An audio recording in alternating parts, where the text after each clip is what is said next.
શું નામ તમારું? નરેન્દ્રભાઈ પટેલ. પટેલ સાહેબ, 4 જૂને મતપેટીઓમાંથી શું ખુલશે? સાહેબ એ નક્કી જ છે કે મોદી સિવાય પ્રધાન તો મોદી જ બનશે, મુખ્ય વડાપ્રધાન. રિઝલ્ટ ગમે તે આવે, ગમે તે થઈ શકે, પણ વડાપ્રધાન કોણ? તો કે ભાઈ નરેન્દ્રભાઈ મોદી.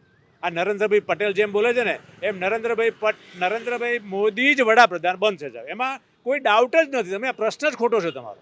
તમે તો એક રાશિના છો એટલે ફેવર ના, ના, ફેવર હમણાં કાનપુરમાં રાહુલે કહ્યું હા, શું કહ્યું? 4 જૂન को मोदी जी प्रधानमंत्री नहीं रहेंगे। હવે રાહુલજીને તો બધા શું કહે છે અત્યારે? રાહુલનો બીજો શબ્દ શું વાપરે છે? હવે મારે અત્યારે શબ્દ જાહેરમાં નથી કહેવો છે. પણ કેજરીવાલે જેલમાંથી નીકળીને આજ કહ્યું જે કેજરીવાલ કે અમે જેલમાં સરકાર બનાવી હવે છે, ઇન્ડીવાળા. મારી વાત સાંભળો છો. હવે કેજરીવાલ બેલ ઉપર છૂટ્યા છે? નથી છૂટ્યા. એ પેરોલ ઉપર છૂટ્યા છે સાહેબ. અચ્છા, payroll. પેરોલ ઉપર છે, બેલ ઉપર નથી. અને વિથ ધ કન્ડિશન કે એ એક્ટિંગ મુખ્યપ્રધાન તરીકે કામ નહીં કરી શકે. એ બાન મૂકેલો છે. લોકો એવું સમજે છે કે એમને ટેમ્પરરી બેલ આપ્યા છે. નથી, એ વાત ખોટી છે. પેરોલ ઉપર છે. એટલે પેરોલ ઉપર જ્યારે કોઈ વ્યક્તિ હોય ત્યારે એણે જે તારીખ નક્કી કરી હોય એ તારીખે જેલમાં પાછું જવું પડે. જ્યારે બેલ હોય તો એણે કોર્ટમાં જવું પડે. બેલ આપ્યા હોય તો એણે ક્યારે જવું પડે? કોર્ટમાં જવું પડે. જ્યારે પેરોલ હોય ત્યારે એણે પાછું જેલમાં જવું પડે. આ બે ડિફરન્સ છે. પણ એમના ભાષણમાં એવું કહે છે કે મોદી સાહેબ સરકાર નહીં બનાવે, આ વખતે ઇન્ડિયા ગઠબંધન સરકાર બનાવશે. એ તો વિરોધ પક્ષો છે ને સાહેબ, એ વિરોધની જ વાતો કરે ને. રાહુલ એવું કહે કે મોદી બનશે અને મોદી સાહેબ એવું કહે કે રાહુલ બનશે. ના કે એ તો એમનો મુખ્ય વિષય છે. રાજકારણીઓ એવું કહે કે હું હારી જઈશ એવું. આ રૂપાલા એવું કહે છે કે હું હારી જઈશ, પણ હારવાના નથી. પણ છતાંય બોલે છે, નથી બોલતા. કાલ રૂપાલાજી જીતશે. નીતિન પટેલે કાલે શું કહ્યું છે કે રૂપાલાના બહુ વખાણ કર્યા નીતિન પટેલે ગઈકાલે. કેમ? તો કે આટલું બધું થવા છતાં રૂપાલાજી એક પણ શબ્દ બોલ્યા નહીં અને મગજ શાંતિથી કામ કર્યું. એમણે જે કરવાનું હતું કર્યું, પણ એમણે ગુસ્સો કર્યો ક્ષત્રિયોની સામે નથી કર્યો. કેમ નથી કર્યો? કારણ કે મગજ શાંત છે એનું. પછી જે કરશે તે. પણ અત્યારે જે કંઈ ચૂંટણી થઈ એ ચૂંટણી દરમિયાન એમણે મગજને એટલી બધી શાંત રાખી છે કે જે સંત છે ને સાહેબ, એ સંત ન કરી શકે એવું સંત પણ એમણે બતાવ્યું. બરાબર. મોદીજીને ઘણા લોકો સંત કહે, યુગ પુરુષ કહે છે. યુગ પુરુષ તો હવે યુગ પુરુષની બહુ વ્યાખ્યા મને ખબર નથી.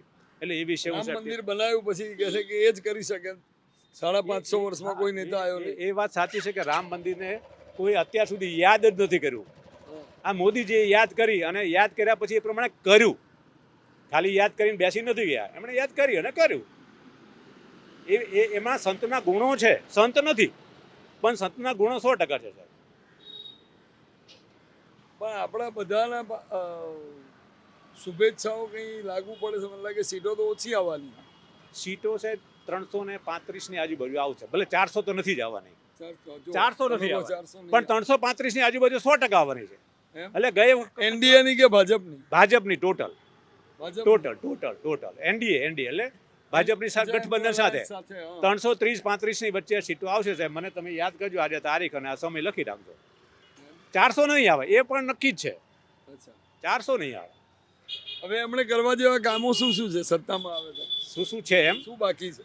બાકી તો સાહેબ છે ને, દેશ કુટુંબ હોય ને, કુટુંબ એના ક્યારેય કામ પૂરા થતા નથી. વડીલો જે કરે, જેટલું કરે, થઈ શકતું એટલું કરે.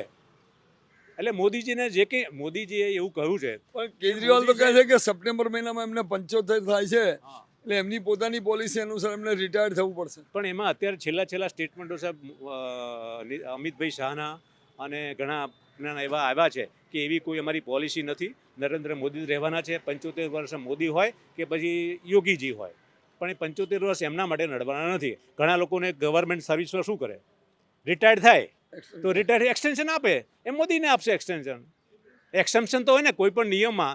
પાછા થોડા ઘણા લોફલ તો હોય જ. એટલે આમાં એવું છે.